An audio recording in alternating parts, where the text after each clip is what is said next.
Drake Maye and the 2-2 New England Patriots head to Orchard Park to face Josh Allen and the 4-0 Buffalo Bills. One of these guys leads the league in completion percentage, and surprise, surprise, it's actually not the MVP, Josh Allen. Drake Maye leads the NFL at the 74% completion percentage. He has statistics that are pretty spectacular for a second-year player. 6th in yards passing, 5th in touchdowns, and 5th in rating. There's no doubt that he has taken what type of leap fans wanted to see from him.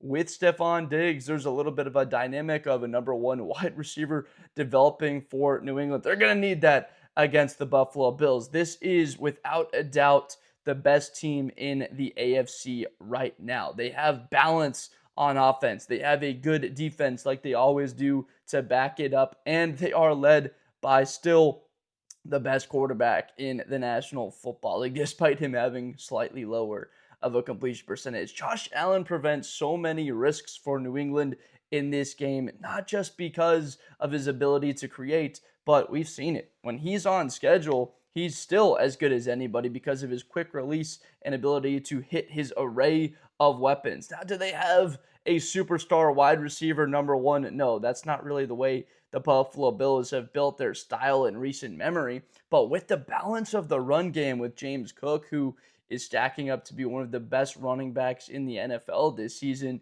Keon Coleman, Shakir, this duo of wide receivers is fantastic. And then Dalton Kincaid provides that element of a bit more of an explosive tight end for this offense. Josh Allen in the red zone, him and Cook are as good as anybody with their ability to find a way to get across the pylon and score for their team. Red zone offense is important as anything, as important as basically any statistic in football. They need to be better, though, on third down. A lot of why they struggled against New Orleans last week, and that was a game.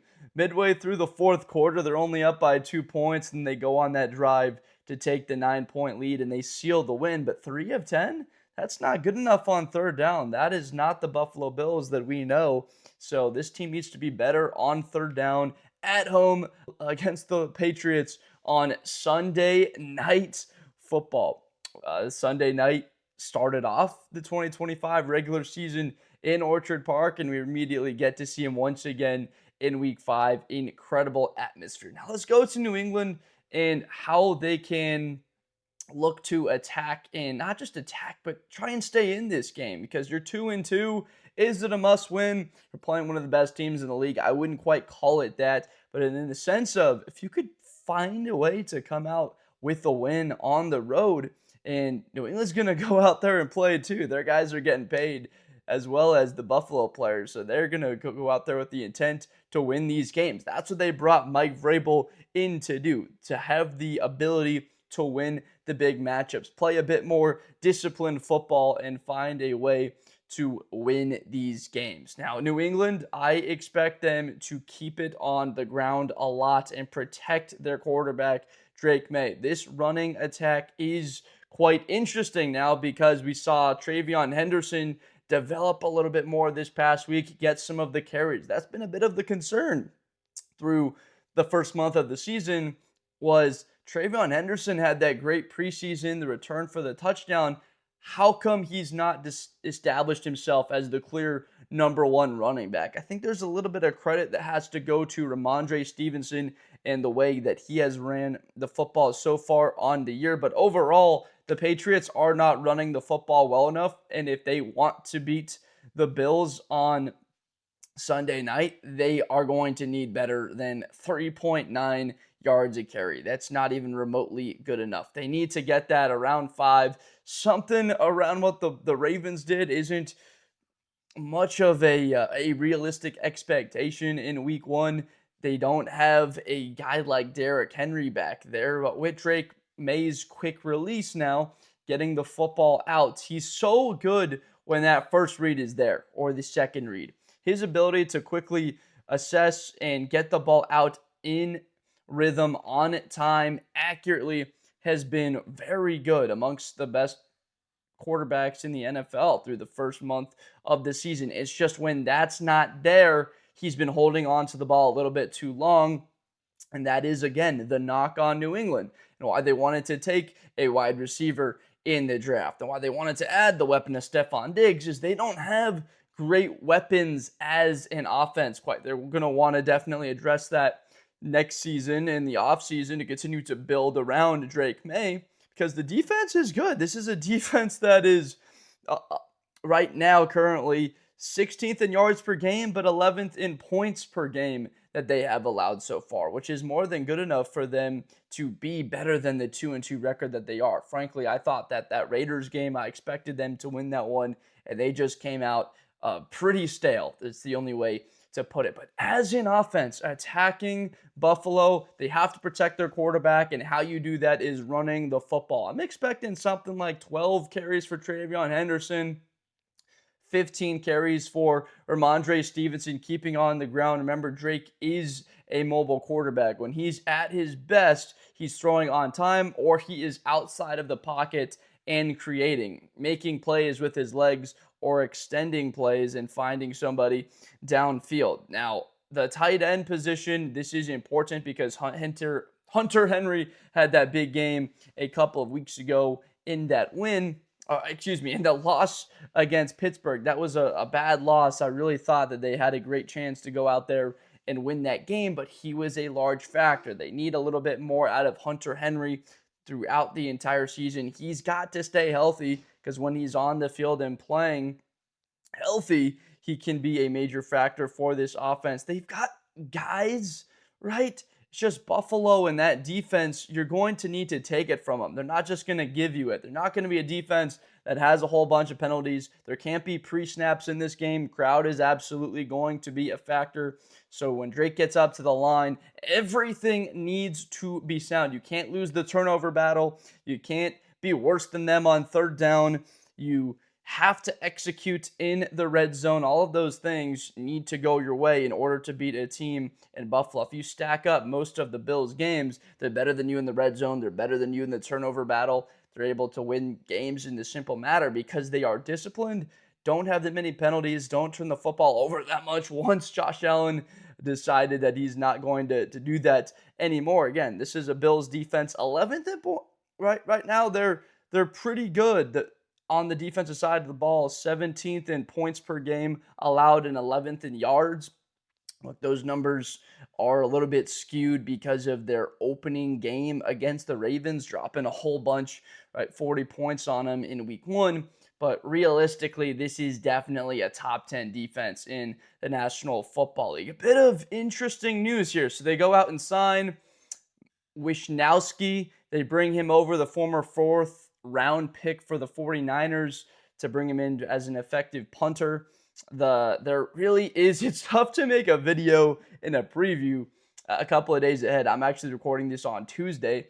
But so right now, there's no update on Maxwell Harrison. Is he out there on the field? There's no update on Tyler Bass, the kicker. So in the sense of making this and talking about the element of special teams is up in the air, as well as your rookie cornerback. Is he out there eventually? Do we get to see him sooner rather than later? It's an unknown for us. The New England Patriots are relatively healthy right now. I've loved what I've seen from Harold Landry. Mike Vrabel loves this guy. Milton Williams, they bring over from the Philadelphia Eagles, a plug-and-play, fantastic defensive tackle. He's been incredible in that front, a large part of why this team has been very competitive in these games to start off the season. I'm very much so impressed by a bit of the play from Carlton Davis, from the linebacking core, Ellis and Spillane. They've been very good in the middle. This is a New England team that all of those fans, if you're a New England Patriots fan, or even if you're a Buffalo Bills fan, you're used to the New England Patriots always have very good defenses. So in the recent couple of years when they dropped off, didn't play very good football on that side of the ball, it just has been weird to the eyeballs. But now that they're back to that, it looks a little bit more comfortable for you to watch and say, hey, yeah, this is a New England team that actually plays pretty good football. The pressure on the quarterback has been pretty good, right? 10 sacks on the year. The only issue is they have struggled so much to protect Drake Maye overall. 13 sacks, that cannot happen. You can't give up more than 2 sacks in this game against Buffalo. Those are drive killers. Those are possessions where you go from on schedule, 2nd and 4. Now it's 3rd and 9, and you're putting yourself in a tight spot. They have to stay on schedule and keep the ball on the ground. Rely on the ground game. You have to be better than Buffalo in 3 different of the important categories in terms of the turnovers, the 3rd down, red zone possessions, and scoring touchdowns and not kicking field goals. But also, I think that yards per carry, rush yards in this game is incredibly important. I know right now that Mike Vrabel is coming into this matchup and saying, yeah, I don't exactly want my second-year quarterback to throw the football 40 yards, and we get into a gunslinging shootout with Josh Allen. Don't think that my guy is quite ready for that. I know he could probably handle that many dropbacks, but the offensive line, there's a reason why they took Will Campbell to put him there at left tackle. This thing needs to continue to improve. This is a New England Patriots team that I picked to go 9-8 on the year, be competing for a playoff spot. The way that Houston's looked, the way that the Baltimore Ravens have looked early on in the season, it's not crazy at this point to say the New England Patriots come out there and they win a game like this against Buffalo, or they wind up with a split on the Bills on the season. That's how you become a playoff team, is you can win these type of matchups. That's what you wanted. That's where Drake Maye comes in, where he's that difference maker. And if he continues to play at the level he has, you're like, okay, Drake Maye legitimately could be a top 10, 12 quarterback in the NFL right now as a second-year player. He's statistically better than all of the other guys in his class right now, but you go out there and beat the Bills, that is the type of statement when we're like, okay, this kid is the real deal. Are we so sure that Jaden Daniels is the best guy in that class? Maybe just for a little bit longer, even if you do beat Buffalo, but certainly fun to start to have a little bit of curiosity and begin some of those conversations. This would be the biggest win easily of his career. And then for Buffalo, on that side of things, it's just go out there, play sound, play complementary football. And by that is you have long possessions to keep your defense well rested, and you're able to put points up on the board and not turn the ball over. That's the key here for them in this game. Keon Coleman, I would really love to see him develop into that number 1 wide receiver. That role he had at Florida State. That's how I remember him. A big body, the former basketball guy that's just almost automatic on the 50-50 contested catches, that just goes up and grabs the ball. So if he can continue developing into that, that would be so huge for this Bills team that is just craving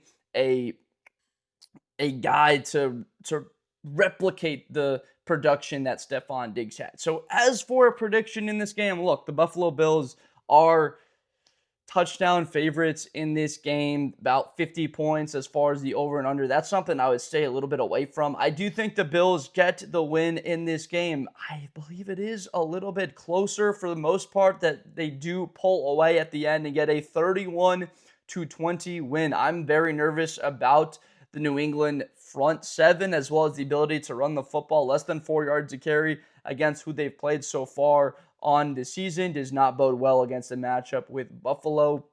I think that they'll find ways. Sean McDermott will turn up the heat, get pressure on Drake Maye, and force him into a couple of bad decisions. So the Buffalo Bills 31-20. Let me know down below in the comments what you think of that prediction, what you think the final score will be. Who wins this football game? I appreciate you watching this Blitz with Blender video. I make NFL and college content every day, so fired up to break down this AFC East matchup. It's awesome that this one has a lot of meaning to it, that it truly is a really big game. Already looking at the race with how bad Miami and the Jets look, it's like this is kind of maybe it. Like if Buffalo wins this, you could almost crown them and say that they're the AFC East champs coming out of this game, so that this could decide it already. October, if they're 5-0 with a win over the Jets, with a win over the Dolphins and New England, and they're 2-3, and you're 5-0, kind of already you're coasting towards